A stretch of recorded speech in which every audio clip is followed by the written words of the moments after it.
Hmm. Rap, sisig. Sisig baka.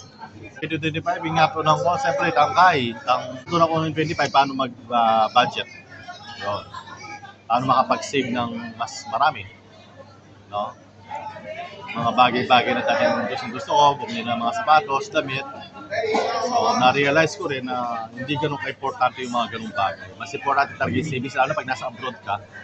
Importante talaga isipin mo yung paano ka makakapag-save, paano ka makakapag-invest. Kasi hindi naman habang buhay, nandito ka.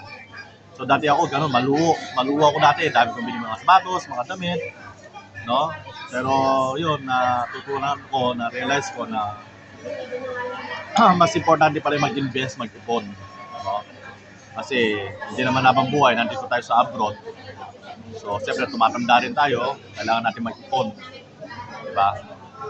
So, yun. Praise God. Glory to God.